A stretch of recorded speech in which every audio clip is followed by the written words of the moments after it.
The morning shift at Maple Diner had always been Sarah's favorite time to work. The small town of Willowbrook came alive slowly, with farmers grabbing quick coffee before heading to their fields, and early commuters stopping for breakfast on their way to the city. At 24, Sarah Martinez had been waitressing at the diner for 3 years, ever since she'd dropped out of college to care for her sick mother. The pay wasn't much, but the tips helped cover her mother's medical bills, and the regular customers had become like family to her. Sarah tied her dark hair back in a neat ponytail and smoothed down her yellow uniform as she unlocked the diner's front door. The familiar smell of coffee brewing and bacon sizzling on the grill greeted her as she flipped the sign from closed to open. Old Pete was already at the counter, nursing his first cup of coffee of the day. He'd been coming to Maple Diner every morning for 15 years, always ordering the same thing: black coffee, 2 eggs over easy, wheat toast, and a side of hash browns. "Morning, Pete," Sarah called out cheerfully, grabbing the coffee pot from behind the counter. "The usual?" Pete nodded with a grunt, his weathered hands wrapped around the ceramic mug. He was a man of few words, but Sarah had learned to read his moods over the years. Today, he seemed more contemplative than usual, his blue eyes staring out the window at the empty street. As the morning progressed, the diner filled with its typical crowd. There was Martha, the librarian who always ordered oatmeal with fresh fruit, claiming it was the secret to her longevity at 72. Bobby and Rick, the construction workers who demolished their plates of pancakes and eggs like they hadn't eaten in days. Mrs. Henderson, the retired schoolteacher who came in twice a week for pie and gossip, always sitting in booth 3 by the window. Sarah moved between tables with practiced ease, refilling coffee cups, taking orders, and chatting with customers who had become part of her daily routine. She had a gift for remembering everyone's preferences and making them feel welcomed. It was this natural warmth that had earned her a reputation as the best waitress in town, despite her young age. Around 10:30, the morning rush was winding down when the bell above the door chimed, announcing another customer. Sarah looked up from wiping down the counter and froze. A man stood in the doorway, and everything about him seemed out of place in the humble diner. He was tall, probably in his early 50s, with salt and pepper hair that was perfectly styled despite the early hour. His clothes were expensive. Sarah could tell even from across the room. The charcoal gray suit looked like it cost more than she made in 6 months, and his leather shoes were so polished they reflected the fluorescent lights above. But it wasn't his obvious wealth that caught Sarah's attention. It was the way he carried himself, like someone bearing an invisible weight.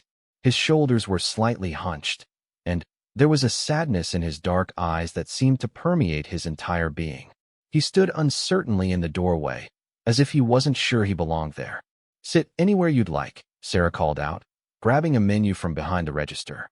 The man nodded and made his way to a booth in the back corner, the one that offered the most privacy. As he walked past, Sarah caught a whiff of expensive cologne mixed with something else, something that reminded her of hospitals and grief.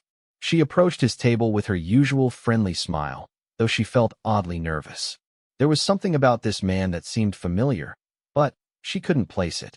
"Good morning," she said, setting the menu down in front of him. "Coffee to start." He looked up at her, and for a moment, Sarah was struck by the intensity of his gaze. His eyes were almost black, framed by thick lashes that any woman would envy. But it was the pain she saw there that made her heart skip a beat. This was a man who had suffered greatly, and recently. "Please," he said, his voice deep and cultured, with just a hint of an accent she couldn't identify. "Black, no sugar." "Coming right up," Sarah replied, surprised by how gentle her own voice had become. Something about this stranger made her want to comfort him, though she couldn't understand why. As she poured his coffee, Sarah noticed the man's hands. They were well manicured, but scarred across the knuckles, as if he'd once done manual labor despite his current wealthy appearance. He wore no wedding ring, but there was a pale band of skin on his ring finger that suggested he'd worn one recently. "Have you decided what you'd like to eat?" Sarah asked, setting the steaming mug in front of him. The man barely glanced at the menu. "Just the coffee, thank you." "Are you sure? Our blueberry pancakes are famous around here. And if you're not in the mood for sweet, our country breakfast is pretty popular." He shook his head, his fingers wrapping around the coffee mug like it was an anchor. Coffee is fine.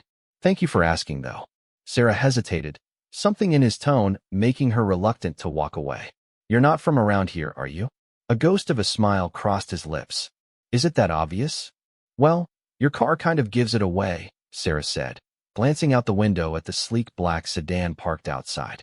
It looked like something from a movie, all clean lines and tinted windows.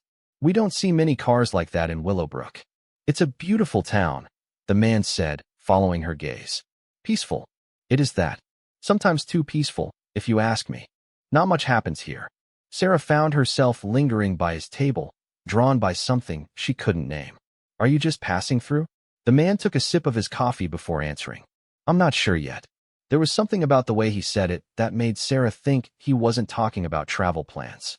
Before she could respond, the bell above the door chimed again, and she had to attend to new customers. But throughout the morning, she found her eyes drifting back to the mysterious stranger in the corner booth. He sat there for nearly 2 hours, nursing the same cup of coffee and staring out the window. Occasionally, he would pull out an expensive-looking phone and check it, but he never made any calls. He seemed lost in thought, or perhaps lost in memories. Sarah refilled his cup 3 times, each visit bringing a polite thank you, but no further conversation. It was during her 4th visit to his table that Sarah noticed it.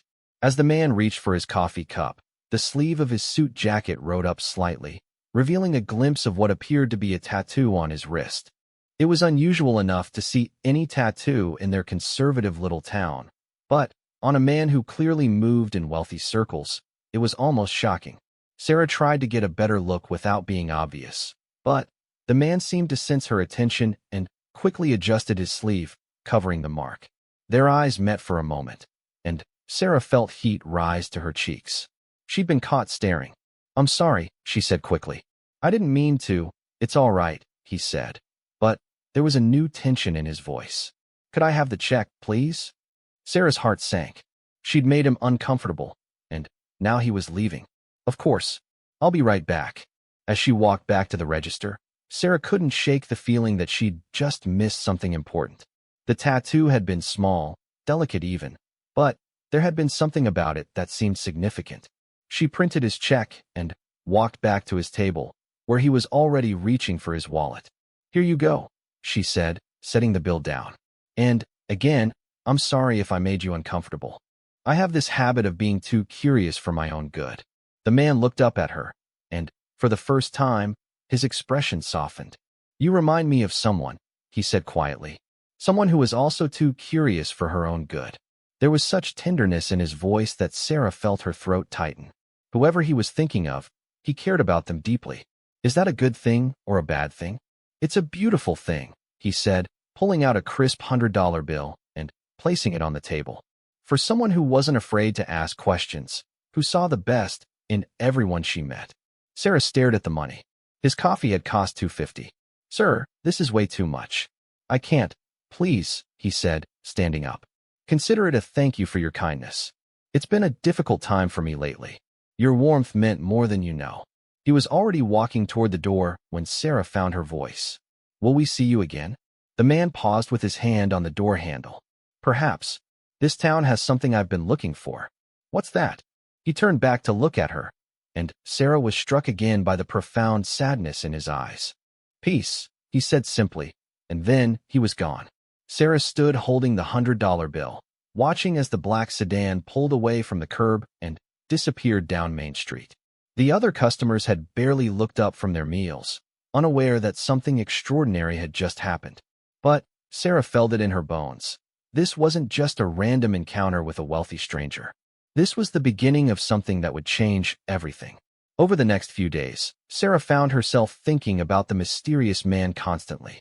She told her mother about him that evening, describing his expensive clothes and generous tip, but she kept the details about his obvious grief to herself. There had been something sacred about his pain, something that felt too private to share even with her closest confidant. Her mother, Elena, listened from her hospital bed at home, where she'd been confined for the past 6 months as her condition worsened. The cancer had been aggressive, and despite the treatments they could barely afford, it was winning. Elena's once vibrant personality had been dulled by pain and medication, but her eyes still sparkled with curiosity when Sarah told her stories from the diner. A mysterious stranger with expensive taste, Elena said with a weak smile. Sounds like something from one of those romance novels you used to read in high school. It wasn't like that, Mom, Sarah protested, though she felt her cheeks warm.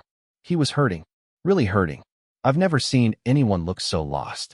Elena's expression grew serious. People carry their pain differently, Mija. Sometimes the ones who look like they have everything are the ones who've lost the most. Her mother's words stayed with Sarah as she went about her routine over the following days. She found herself hoping each morning that the man would return, though she couldn't say exactly why. Maybe it was professional curiosity. She'd never served someone who was so obviously wealthy. Maybe it was personal compassion. She recognized the look of someone dealing with loss. Or maybe it was something else entirely, something she wasn't ready to examine too closely.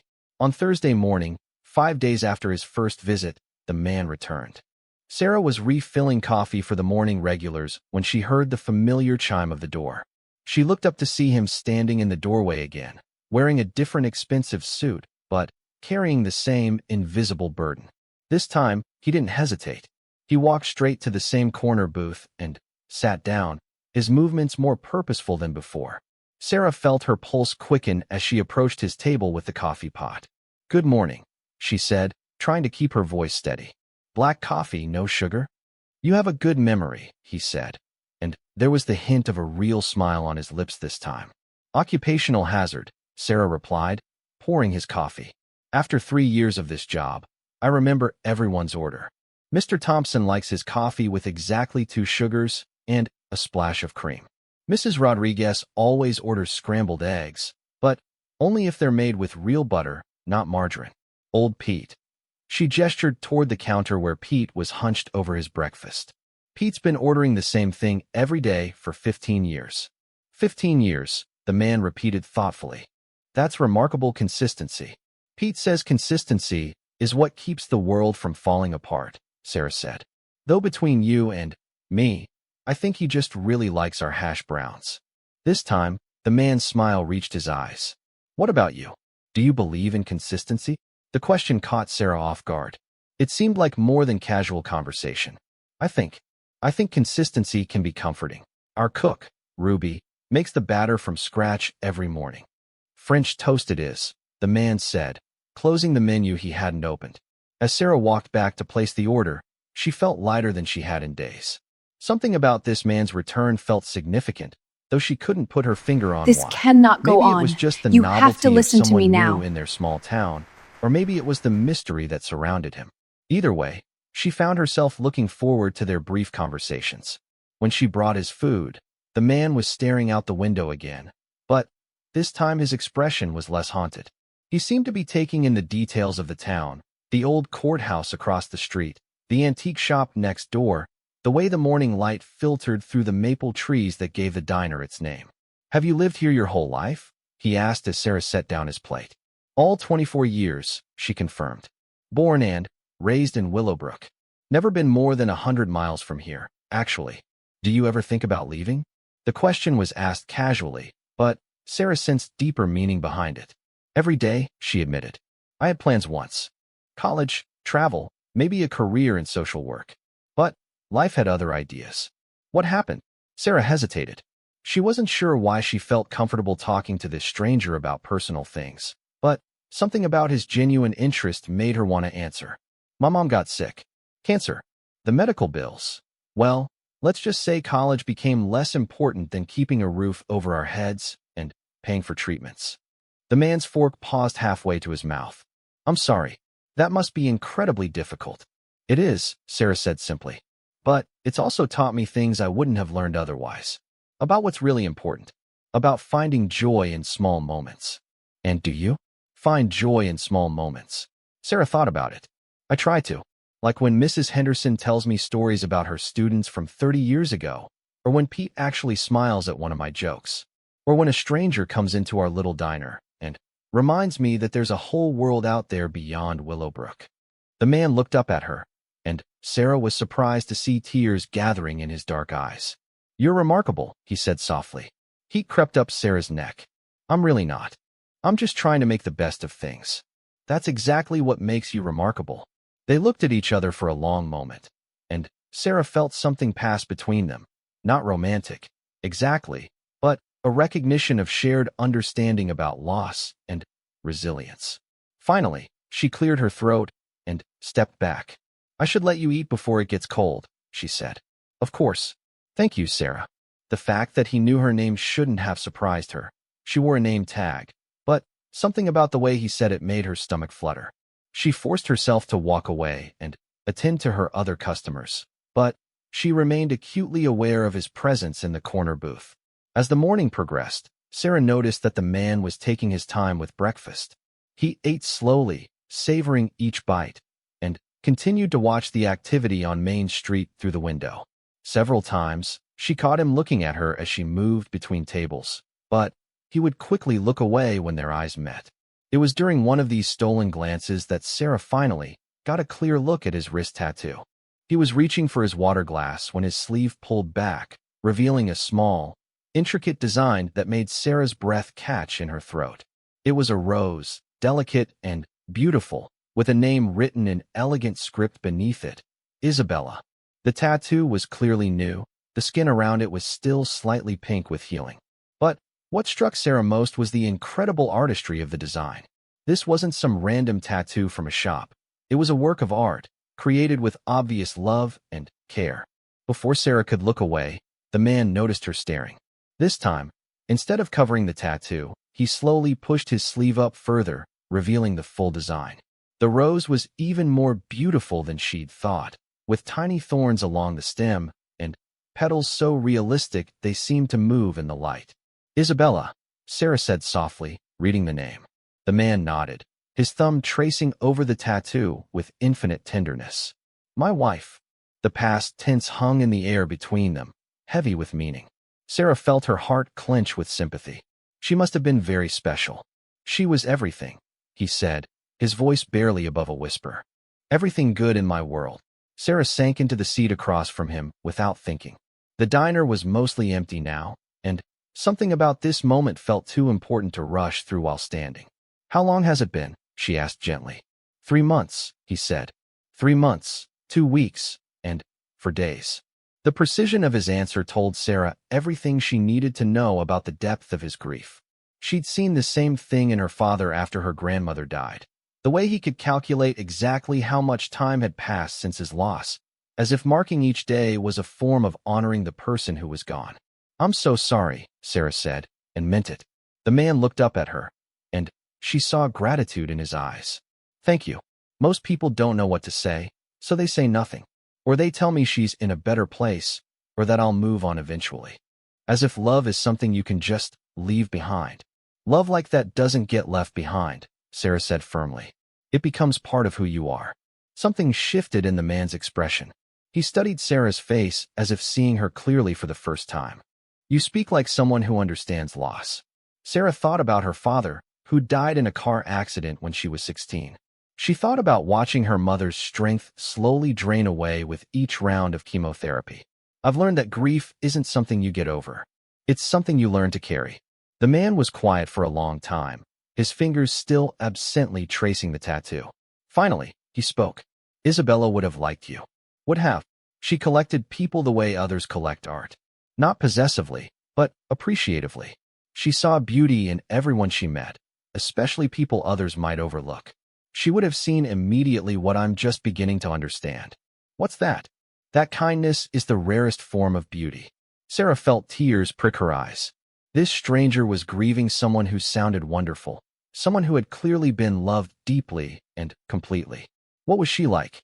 A genuine smile crossed the man's face for the first time since Sarah had met him. She was light, pure light. She laughed at everything, bad jokes, her own mistakes, the way I danced. She cried at movies, even commercials if they had sad music.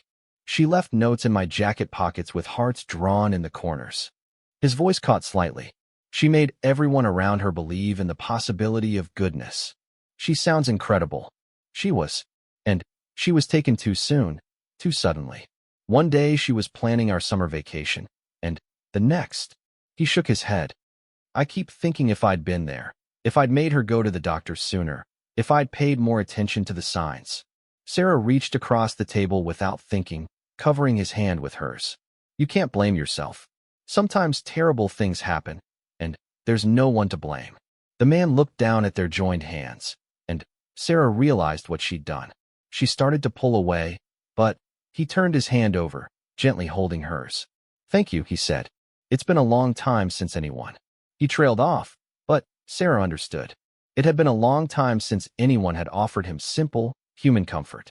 They sat like that for several minutes, her small hand engulfed in his larger one, both of them drawing strength from the connection.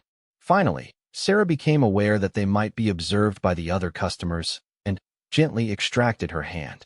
I should probably, she began. Of course, he said, understanding immediately.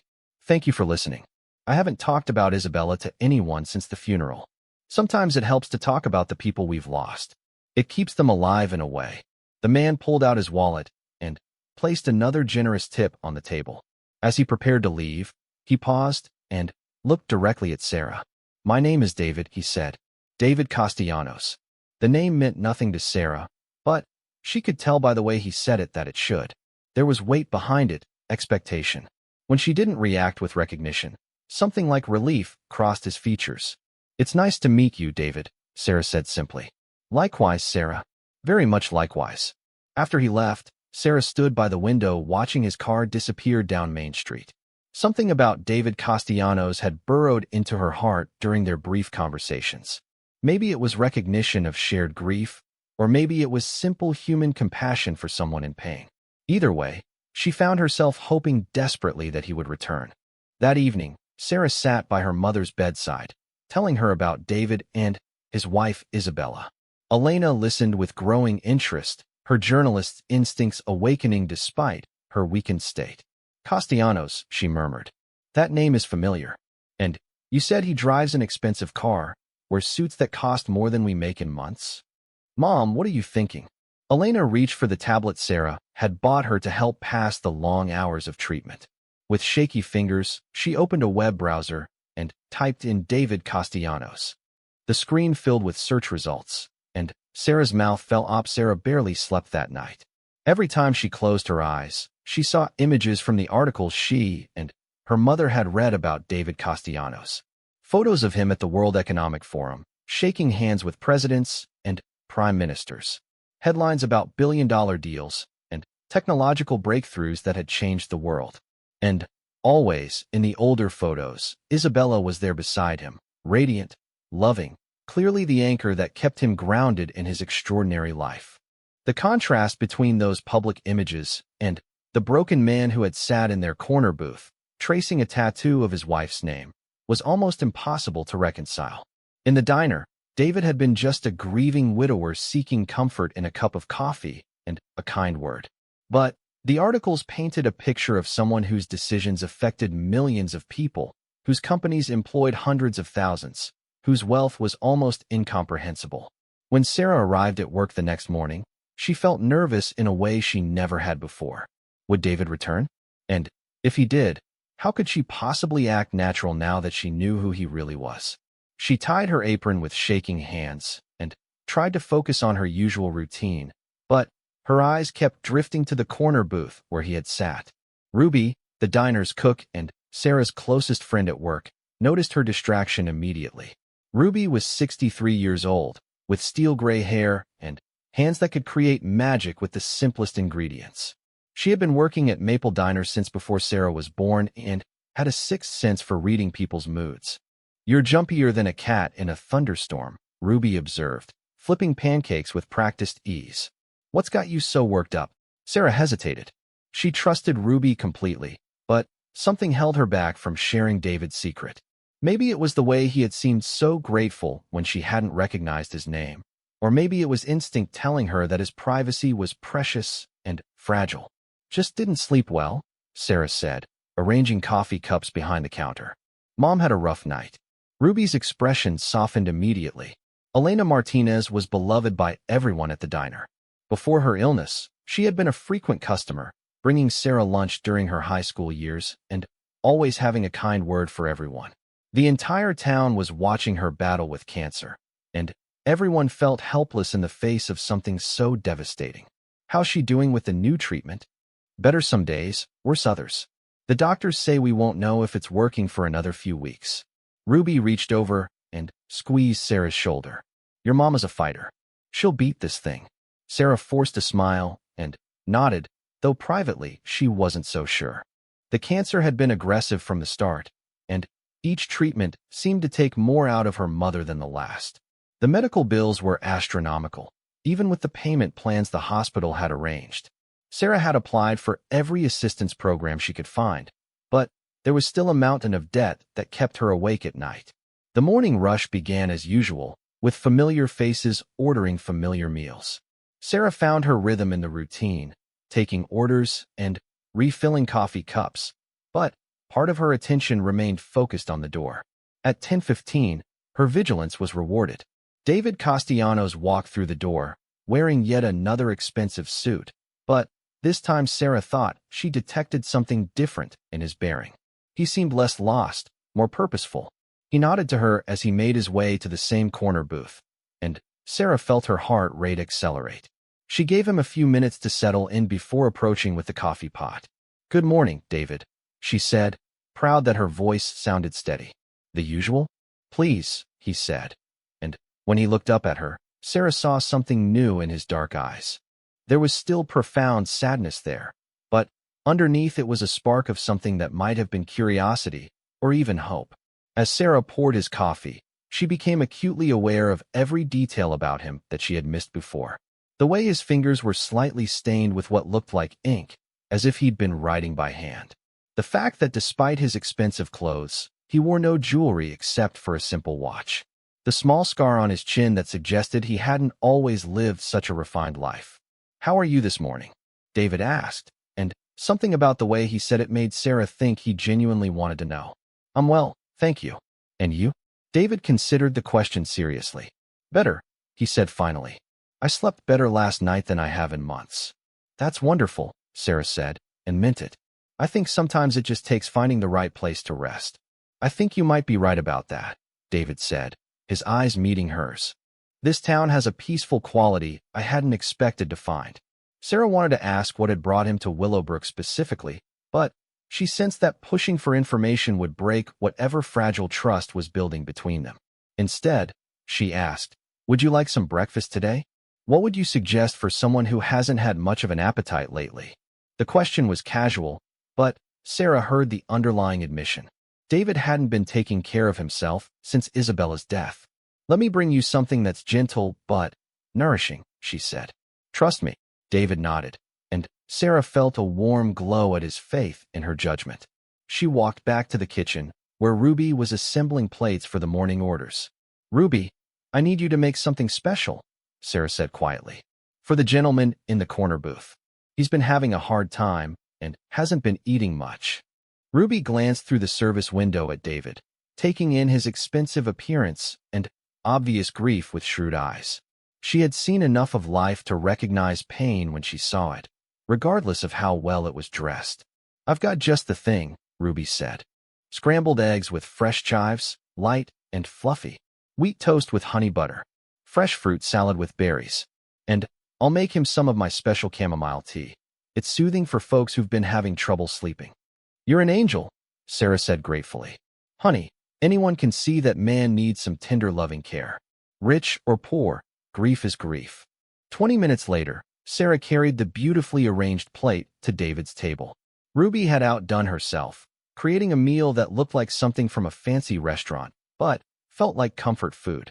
I didn't order this much food, David said, though he was already reaching for his fork. Ruby, our cook, has a habit of taking care of people whether they ask for it or not. She says food is love made visible. David took a bite of the eggs and closed his eyes for a moment. This is incredible. Please tell Ruby that this is the best meal I've had in a very long time. Sarah felt a surge of pride on Ruby's behalf. She'll be thrilled to hear that. Ruby takes feeding people very seriously. As David continued eating, Sarah found excuses to linger near his table. She refilled his tea, brought him fresh napkins, and straightened the salt and pepper shakers. Each time, they exchanged a few words, and with each exchange, Sarah felt like she was getting to know the real David Castellanos, not the billionaire CEO, but the man who missed his wife so desperately that he'd gotten a tattoo in her memory. "Sarah," David said during one of her visits to his table, "may I ask you something personal?" "Of course. Yesterday you mentioned that your mother is ill. Is she receiving good medical care?" The question surprised Sarah. It seemed genuinely concerned rather than merely polite. "She is. The oncology team at Regional Medical Center has been wonderful. It's just—" She hesitated, unsure why she felt comfortable sharing financial concerns with someone who clearly had never worried about money. "It's expensive," David finished gently. Sarah nodded, feeling heat rise to her cheeks. "Even with insurance, the costs add up quickly. But we're managing." David's expression grew thoughtful. "What type of cancer, if you don't mind me asking?" "Pancreatic," Sarah said, the word heavy on her tongue. "Stage 3 when they found it." Something flickered across David's face. Recognition, perhaps, or understanding. "That's a difficult diagnosis. I'm sorry you and your family are going through this." "Thank you. The doctors say the new treatment protocol has shown promise in clinical trials." "We're hopeful." David nodded, but Sarah thought she saw something calculating in his expression. Before she could wonder about it further, the bell above the door chimed, and several new customers entered. Sarah excused herself to attend to them, but she remained aware of David's presence throughout the lunch hour. When she returned to check on him, David was on his phone, speaking in low, urgent tones. Sarah caught fragments of the conversation as she passed his table: clinical trial results for pancreatic cancer protocols, and best oncologists in the field. And cost is not a factor. He ended the call as Sarah approached, and she pretended not to have overheard. But her mind was racing. Why would a technology billionaire be researching cancer treatments? Unless— "Is everything all right?" Sarah asked, refilling his tea. "Fine," David said quickly. "Just some business matters." Sarah nodded and moved away, but she couldn't shake the feeling that David's phone call had been about more than business. The timing seemed too coincidental, coming right after she'd mentioned her mother's condition. The afternoon passed quietly. David remained in his booth, alternating between staring out the window and working on what appeared to be handwritten notes. Sarah noticed that he wrote in an old-fashioned fountain pen, the ink flowing across the paper in elegant script. Everything about him suggested old-world refinement, despite his obvious wealth and power. Around 3 o'clock, Dr. Harrison came into the diner for his usual afternoon coffee break. Dr. Harrison was Willowbrook's only physician, a kind man in his 70s who had been caring for the town's residents for over 40 years. He was also Sarah's mother's primary doctor, coordinating her care with the specialists in the city. "Afternoon, Sarah," Dr. Harrison said, settling onto his usual stool at the counter. "How's your mother doing with the new treatment cycle?" "She's hanging in there," Sarah said, pouring his coffee. "Some good days, some rough ones." Dr. Harrison nodded sympathetically. "The side effects can be challenging, but the preliminary results we're seeing are encouraging. This new protocol has shown real promise for patients in her situation." "That's what we're hoping for," Sarah said. "Though I have to admit, the whole process is overwhelming sometimes. All the medical terminology, the different treatment options." "It's completely understandable," Dr. Harrison said. "Cancer treatment is incredibly complex, even for medical professionals. The important thing is that Elena has an excellent oncology team. Dr. Martinez at Regional is one of the best in the state." From the corner of her eye, Sarah saw David look up sharply at the mention of Dr. Martinez's name. His pen had stopped moving across the paper, and he seemed to be listening intently to their conversation. "Dr. Martinez has been wonderful," Sarah agreed. "I just wish—" She stopped, unwilling to voice her fears about the mounting medical bills. "I know the financial burden is significant," Dr. Harrison said gently. "Have you looked into any of the pharmaceutical company assistance programs? Sometimes they can help with the cost of newer treatments. We've applied for everything we can find. It helps, but I understand. The system isn't perfect, that's for certain." Dr. Harrison sipped his coffee thoughtfully. "You know, there have been some interesting developments in pancreatic cancer research lately. New funding for clinical trials, breakthrough medications getting fast-tracked through FDA approval. Sometimes I think we're on the verge of major advances in treatment. David's pen had stopped moving entirely. He was staring into his tea, but Sarah could tell he was listening to every word of their conversation. That would be incredible, Sarah said. For Mom and for everyone else fighting this disease. Dr. Harrison finished his coffee and left a generous tip, as always. Give Elena my best, he said as he prepared to leave. And remember, there's always reason for hope. Medical breakthroughs happen every day. After Dr. Harrison left, the diner grew quiet again. Sarah continued with her routine tasks, but she couldn't help noticing that David had returned to his writing with renewed intensity. His pen moved rapidly across the paper, and occasionally he would pause to check his phone. Around 4:30, David called Sarah over to his table. I need to leave soon, he said. But I wanted to ask you something. Of course. Would you be interested in having dinner with me tomorrow evening? Nothing fancy. I noticed there's a small Italian restaurant downtown. Bella Vista, I think. Sarah was so surprised that she nearly dropped the coffee pot. Dinner. I realize this might seem forward, David said quickly, but I've enjoyed our conversations more than I can express. It would mean a great deal to me to continue them in a different setting. Sarah's mind raced. On one hand, the idea of having dinner with David Castellanos, billionaire or not, was both thrilling and terrifying. On the other hand, she couldn't shake the feeling that he might have ulterior motives, especially after overhearing his phone call about cancer treatments. I don't know, Sarah said honestly. It's very kind of you to ask, but you barely know me, David finished. You're absolutely right to be cautious. What if we met for coffee first? Tomorrow afternoon, perhaps? Somewhere public where you'd feel comfortable. The compromise felt safer to Sarah. There's a coffee shop next to the bookstore on Main Street. Bennett's Books and Brew. They have excellent coffee, and she paused, realizing she was rambling. Perfect, David said with a genuine smile. 2:00. 2:00, Sarah agreed, though her heart was pounding. David paid his check, leaving another generous tip, and prepared to leave. As he stood up, Sarah noticed something that made her breath catch. His sleeve had ridden up again, revealing not just the rose tattoo for Isabella, but another tattoo above it that she hadn't seen before. This one was different, simpler, but somehow more profound. It was a single word in elegant script, hope. David, Sarah said impulsively, your tattoo. The one that says hope. What does that mean? David looked down at his wrist, seeming surprised that the tattoo was visible. For a moment, Sarah thought he wouldn't answer. Then, he met her eyes, and she saw vulnerability there that took her breath away. It's something Isabella used to say, he said quietly.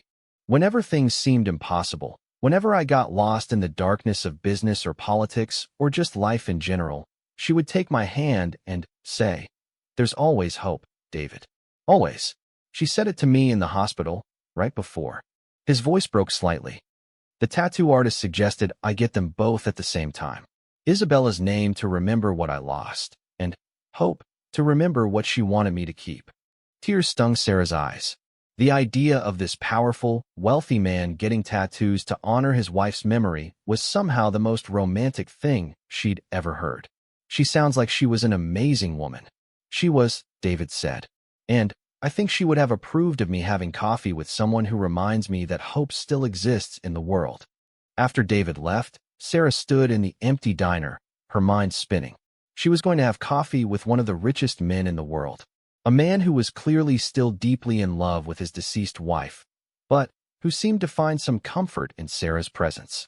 A man who had spent the afternoon researching cancer treatments after learning about her mother's condition. Ruby emerged from the kitchen, wiping her hands on her apron. That man's got it bad, she said with a knowing look. Ruby, don't Ruby me. I've been watching people fall in love in this diner for 40 years. I know the signs. He's not falling in love, Sarah protested. He's grieving. He lost his wife just 3 months ago. Honey, sometimes grief and love aren't opposite things. Sometimes one leads to the other. Ruby studied Sarah's face carefully. The question is, what are you feeling? Sarah sank onto a stool at the counter, her legs suddenly weak. I don't know. He's not what I expected. He's kind and sad and generous. But, Ruby, there's something I didn't tell you about him. What's that? Sarah looked around to make sure they were alone, then leaned in close. He's David Castellanos, the billionaire. I looked him up online last night. Ruby's eyes widened. The technology guy? The one who's always on the news. That's him. And I have no idea what he's doing in our little town, or why he keeps coming to our diner, or why he asked me to have coffee with him tomorrow. Ruby was quiet for a long moment, processing this information. Finally, she spoke. You know what I think? What? I think he's doing exactly what you're doing. Trying to survive something terrible and looking for a reason to keep going. Money doesn't cure heartbreak, honey. Sometimes the richest people in the world are the loneliest. That evening, Sarah sat by her mother's bedside, debating whether to tell her about David's invitation. Elena had been having a good day, alert and pain-free for several hours, and Sarah didn't want to complicate things with talk of billionaire suitors. But Elena knew her daughter too well to miss the signs of inner turmoil. What's bothering you, Mija? Elena asked, setting down the book she'd been reading. Nothing's bothering me, exactly. It's just... Sarah sighed. David asked me to have coffee with him tomorrow. Elena's eyebrows rose. The mysterious billionaire wants to have coffee with my daughter. Mom, it's not like that. He's still grieving his wife. I think he's just lonely. And what did you tell him? I said yes. But now I'm wondering if that was smart. What if he has some kind of agenda? What if this is about more than just coffee? Elena reached for Sarah's hand, her grip weak but warm. Honey, you've been taking care of me for months. You work double shifts, you handle all my medical appointments, you worry about bills and treatments and 100 other things. When was the last time you did something just for yourself? This isn't exactly what I had in mind when I thought about doing something for myself. Maybe not, but maybe that's exactly why you should do it. Elena squeezed her daughter's hand. Life is unpredictable, Sarah. We've learned that the hard way. Sometimes unexpected opportunities come along, and we have to decide whether to embrace them or let fear hold us back. What if I embarrass myself? What if I have nothing interesting to say to someone like him? From what you've told me, he doesn't seem to be looking for someone to impress him. He seems to be looking for someone to understand him. And understanding people has always been your gift. That night, Sarah lay awake thinking about her conversation with her mother. Elena was right. Sarah had been so focused on survival, on getting through each day and each challenge, that she'd forgotten what it felt like to look forward to something. The prospect of coffee with David was terrifying, but it was also the first thing in months that had made her feel excited about the future. She thought about the way David had looked when he talked about Isabella, the love and pain so clearly written on his face. She thought about his tattoos, those permanent reminders of love and hope that he carried on his skin. Most of all, she thought about the way he had listened when she talked about her mother, the genuine concern in his eyes. Whatever David Castellanos wanted from their coffee date, Sarah was beginning to think it might be something she wanted too. The chance to connect with another person who understood that life was fragile and precious and sometimes unfairly difficult. The next day arrived with unusual warmth for late autumn.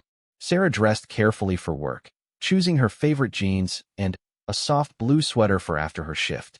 She'd arranged for another waitress to cover the last 2 hours of her workday, something she rarely did but felt was necessary given the circumstances.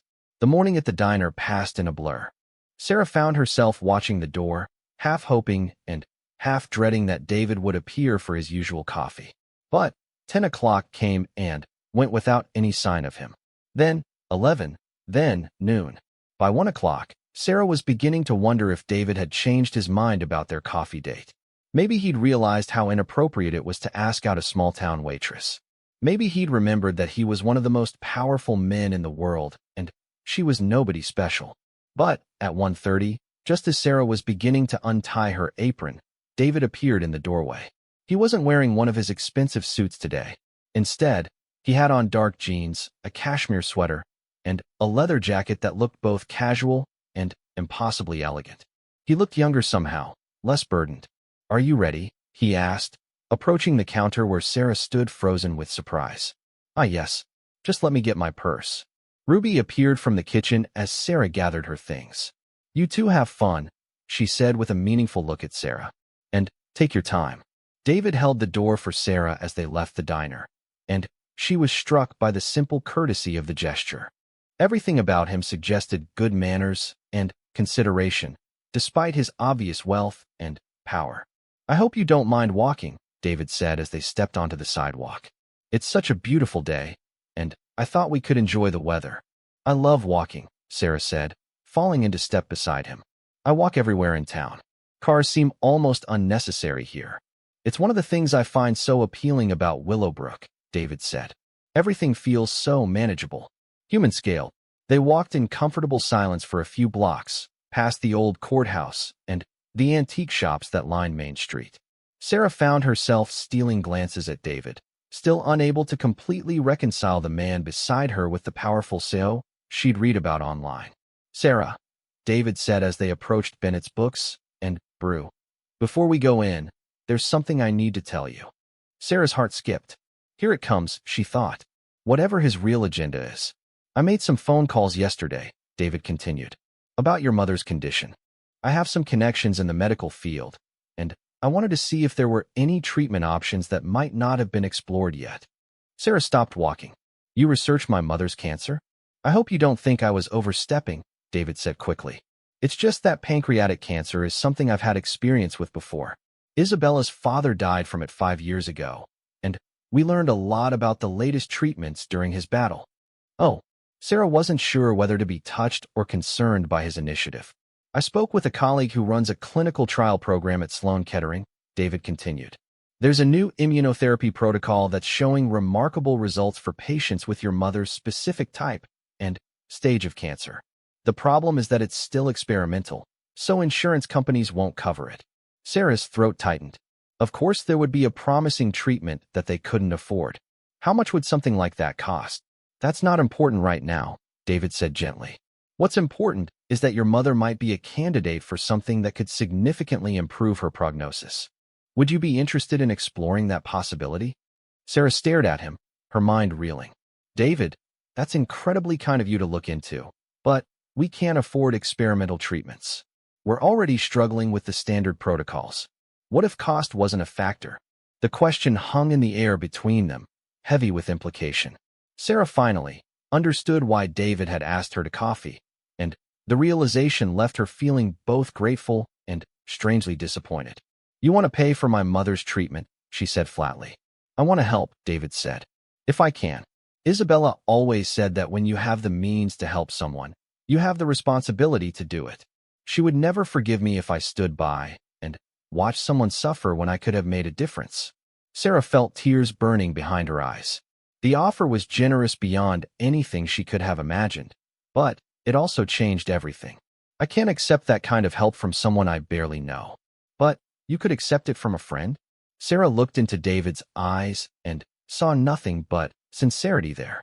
No pity, no condescension, just genuine desire to help.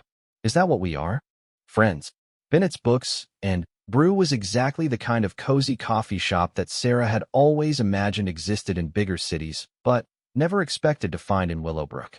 The owner, Margaret Bennett, had opened it 3 years earlier when she retired from teaching, combining her love of literature with her passion for bringing people together over good coffee. The space was filled with mismatched furniture, towering bookshelves, and the rich aroma of freshly ground beans. David chose a small table in the corner, away from the few other customers who were scattered throughout the shop. Sarah noticed how he moved, always aware of his surroundings, always positioning himself where he could see the exits. It was a subtle reminder that despite his casual clothes and gentle manner, he was a man who lived with a level of security consciousness that most people never needed to consider. "What would you like?" David asked, pulling out Sarah's chair before taking his own seat. "Just coffee is fine. Black. Are you sure? They have some wonderful pastries here." Sarah shook her head. Her stomach was too knotted with anxiety to consider food. David went to the counter and returned a few minutes later with 2 steaming mugs and a plate of what looked like homemade cookies. "Margaret insisted," he said, noticing Sarah's questioning look. "She said anyone having an important conversation needed proper fuel." "How did she know we were having an important conversation?" David smiled ruefully. "Apparently I'm not as subtle as I thought. She took one look at me and said I had the expression of a man about to make a life-changing offer." Despite her nerves, Sarah found herself smiling. Margaret Bennett had always been perceptive, but Her ability to read people continued to amaze. She's not wrong. No, she's not. David wrapped his hands around his coffee mug, a gesture that was becoming familiar to Sarah. Before we talk about treatment options, I want you to understand something. This isn't charity. This isn't me trying to buy your friendship or your gratitude. This is one person who has been through something similar trying to help another person navigate the same terrible journey. Sarah studied his face, looking for any sign of insincerity or hidden agenda. All she saw was earnestness and something that looked like hope. Tell me about Isabella's father.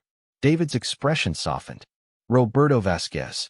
He was 68 when he was diagnosed, about 6 months before Isabella and I got married. He was a proud man. Owned a small construction company, built half the houses in his neighborhood with his own hands. The idea of accepting help from anyone, especially his daughter's wealthy fiancé, was almost as difficult for him as the cancer itself. But you helped him anyway? We tried. Isabella researched every possible treatment, every clinical trial, every experimental protocol. She became an expert on pancreatic cancer practically overnight. Roberto's doctors were doing everything they could with standard treatments. But Isabella found a trial at MD Anderson that seemed promising. Sarah leaned forward, drawn into the story despite herself. What happened? Roberto initially refused. He said he'd rather die with his dignity than become a charity case. Isabella cried for days. She couldn't understand how pride could be more important than life, more important than being there for his grandchildren. David's voice caught slightly. Finally, Roberto's wife, Carmen, sat him down and told him that accepting help wasn't weakness, it was love. Love for the people who would be left behind. Did he agree to the treatment? David nodded. The trial gave him 18 additional months. Good months, where he could walk Isabella down the aisle, meet his newest grandchild, take one last vacation with Carmen to the beaches where they'd honeymooned 40 years earlier. It wasn't a cure, but it was time. Precious, irreplaceable time. Sarah felt tears gathering in her eyes. 18 months could mean everything. Exactly. And the treatment your mother might be eligible for has shown even better results than what Roberto received. The technology has advanced significantly in just the past few years.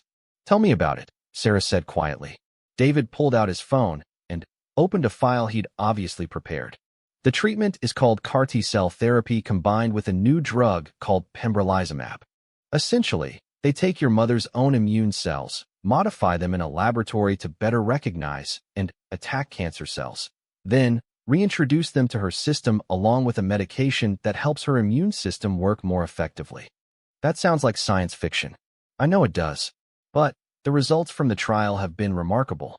Patients with your mother's specific type of pancreatic adenocarcinoma have shown a 70% response rate, with many achieving complete remission.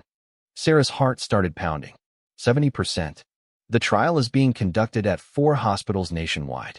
The closest to us is at Johns Hopkins, about a 6-hour drive. Dr. Patricia Chun is leading the research team there, and I spoke with her yesterday. She reviewed your mother's medical records, with your permission, of course, and believes Elena would be an excellent candidate. Sarah stared at him. You sent my mother's medical records to Johns Hopkins? Only with proper authorization from Dr. Harrison, David said quickly. I asked him to forward them to Dr. Chun for a preliminary evaluation. He was very supportive of exploring additional options. I can't believe Dr. Harrison didn't mention this to me. I asked him not to, until I could speak with you directly. I didn't want to raise false hopes in case the evaluation didn't go well. Sarah's mind was spinning. In the span of 24 hours, David had researched experimental cancer treatments, contacted leading specialists, and potentially opened a door to a therapy that could save her mother's life. The generosity was overwhelming, but so was the implication of what accepting it would mean. David, this kind of treatment must cost. The treatment itself is covered by the clinical trial, David interrupted. The patients don't pay for the experimental therapy. The cost would be travel, accommodation in Baltimore for about 6 weeks, and any additional supportive care that insurance doesn't cover. 6 weeks in Baltimore, Sarah repeated. I'd have to leave my job, find somewhere to stay. I have a residence in Baltimore, David said quietly. It's not far from Hopkins. You and your mother would be welcome to stay there for as long as necessary. Sarah put her head in her hands. The offer was beyond generous. It was life-changing. But accepting it would mean becoming dependent on David in a way that terrified her. Why? She asked, looking up at him. Why are you doing this for people you barely know? David was quiet for a long moment, his fingers unconsciously tracing the area where his tattoos lay hidden beneath his sweater. Because Isabella would haunt me if I didn't, he said finally. But also because in the 3 months since she died, you're the first person who has made me feel like I might have a purpose beyond just surviving each day. I don't understand. Isabella used to say that grief has to be transformed into something useful, or it becomes toxic. She lost her father, her grandmother, her best friend from childhood. Each time, instead of just mourning, she found ways to honor their memory by helping others. She volunteered at cancer support groups, funded scholarships for nursing students, started a foundation that provides emergency financial assistance to families dealing with medical crises. Sarah felt her breath catch. Started a foundation? The Isabella Vasquez Castellanos Foundation. We established it 5 years ago, after Roberto's death. It's helped thousands of families navigate medical emergencies they couldn't afford on their own. So this is through your foundation? That makes it feel different somehow. David shook his head. This isn't foundation business, Sarah. This is personal. The foundation has protocols, applications, waiting lists. Your mother needs help now, not in 6 months when the paperwork clears. Then, I really don't understand why you're doing this. David leaned forward, his dark eyes intense. Because talking with you about grief and loss and finding reasons to keep going has reminded me who I used to be. Before Isabella died, I was someone who solved problems, who used resources to make positive changes in the world. For the past 3 months, I've been someone who just existed. Sleepwalked through meetings, signed papers, let other people run the companies I built. And helping my mother changes that. It reminds me that Isabella fell in love with a man who believed he could make a difference. She used to say that wealth without purpose was just elaborate suffering. David's voice grew stronger, more certain. Helping your family feels like the first purposeful thing I've done since she died. Sarah stared into her coffee, overwhelmed by the complexity of emotions swirling through her. Gratitude, fear, hope, suspicion, and something else. Something that felt dangerously close to affection for this complicated, generous man. There's something else, David said softly. Dr. Chun mentioned that the earlier patients begin this treatment protocol, the better their outcomes tend to be. Your mother's current treatment is buying time, but her cancer is aggressive. Waiting too long could mean missing the window of opportunity. The urgency in his voice made Sarah's decision for her. Whatever complicated feelings she had about accepting David's help, they paled in comparison to her love for her mother. What would we need to do? Relief flooded David's features. I'll coordinate with Dr. Chun and Dr. Harrison to get the process started. We'll need your mother's complete medical history, new imaging studies, some additional blood work. Dr. Chun estimates it could take about a week to complete the evaluation and get Elena approved for the trial. And if she's approved, treatment would begin as soon as possible. Dr. Chun has an opening in her schedule next month. Sarah felt dizzy at how quickly everything was moving. This morning I was worried about paying rent, and now you're talking about experimental cancer treatments at Johns Hopkins. I know it's overwhelming. If you need time to think about it. No, Sarah said firmly. I don't need time. I need my mother to live. If there's a chance this treatment could help her, we have to try. David smiled, and for the first time since she'd met him, it reached his eyes completely. Isabella would have loved you, he said. She had the same fierce protectiveness when it came to the people she cared about. They spent the next hour going over practical details. David would arrange for a car service to transport Elena to Baltimore when she was strong enough to travel. He would coordinate with her current medical team to ensure seamless continuity of care. He would handle all the logistics, while Sarah focused on preparing her mother for what was to come. There's one more thing, David said as they prepared to leave. I'd like to meet your mother, if she's up for visitors. Dr. Chin had some questions about Elena's symptoms that might be easier to discuss in person. Sarah hesitated. Introducing David to her mother would make this arrangement feel even more real, more complicated. But Elena deserved to meet the man who was potentially saving her life. She's having a good day today, Sarah said. If you don't mind visiting someone who's going through chemotherapy, I spent months visiting hospital rooms, David said gently. I understand what cancer treatment looks like. They walked back to Sarah's small house in comfortable silence. Sarah found herself stealing glances at David, trying to reconcile this caring, generous man with the powerful CEO whose photo she'd seen in business magazines. He seemed so normal, so genuinely concerned about her mother's welfare, that it was easy to forget he was one of the wealthiest people in the world. Elena was sitting up in bed when they arrived, looking more alert than she had in weeks. Sarah had called ahead to let her know she was bringing a visitor, and Elena had managed to put on a fresh nightgown and brush her hair. "Mom, this is David Castellanos," Sarah said, leading him into the bedroom. "David, my mother, Elena Martinez." David approached the bed with the same gentle manner Sarah had observed in the diner. "Mrs. Martinez, it's an honor to meet you. Sarah has told me so much about you." Elena studied David with sharp eyes that missed nothing despite her illness. "Mr. Castellanos, my daughter tells me you've been very kind to her at the diner." "She's been kind to me," David replied, taking the chair beside Elena's bed that Sarah offered him. "At a time when I needed kindness more than I knew." "Sarah says you recently lost your wife. I'm very sorry for your loss." Pain flickered across David's features. "Thank you. Isabella was everything to me. I'm still learning how to live without her." Elena nodded with understanding. "Grief is a journey without a clear destination. You learn to carry the love with you instead of trying to leave it behind." "That's exactly what Sarah said to me," David said, glancing at Sarah with something that looked like wonder. "You raised a remarkable daughter, Mrs. Martinez." "She raised herself, mostly. I just tried to give her the tools to be kind and strong." Elena's voice grew weaker, but her gaze remained steady. "Sarah told me about the treatment you've found. The clinical trial. Dr. Chun at Johns Hopkins is very optimistic about your candidacy for the program. The preliminary review of your medical records was encouraging. And you're offering to help us access this treatment because—" David met Elena's direct gaze without flinching. "Because I have the means to help. And my wife would never forgive me if I stood by and did nothing when I could make a difference." "That's a good reason," Elena said approvingly. "But not the only reason, I think." Sarah felt heat rise to her cheeks. Her mother was clearly fishing for information about David's feelings toward her. "You're right," David said simply. "Your daughter has reminded me what it feels like to have hope. Helping her family feels like honoring both her kindness and Isabella's memory." Elena smiled, the first genuine smile Sarah had seen from her in weeks. "Then, we accept your generous offer, Mr. Castellanos. And thank you." They talked for another 20 minutes, with David asking gentle questions about Elena's symptoms and treatment history. Sarah watched him carefully, looking for any sign that he found her mother's condition disturbing or off-putting. Instead, she saw only compassion and genuine interest in Elena's well-being.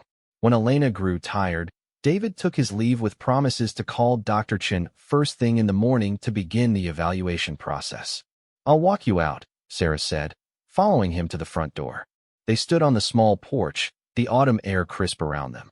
David's expensive car was parked at the curb, looking out of place in the modest neighborhood, but somehow not as shocking as it had when Sarah first saw it at the diner. "Thank you," Sarah said. "I don't know how to properly thank you for what you're doing for us." "You don't need to thank me. This is what people should do for each other. Most people don't have the resources to arrange experimental cancer treatments. Most people don't have the resources. But most people, if they could help the way I'm helping, would want to." Sarah looked at this man who had appeared in her life just days earlier and changed everything. "David, what happens after? If the treatment works, if my mother gets better, what happens between us?" The question hung in the air, heavy with implications neither of them had fully examined yet. "I don't know," David said honestly. "I know that I'd like to find out. But there's no obligation, Sarah. Helping your mother isn't conditional on anything else. And if the treatment doesn't work?" David's expression grew pained. "Then we'll deal with that together. If you want." Sarah felt tears prick her eyes.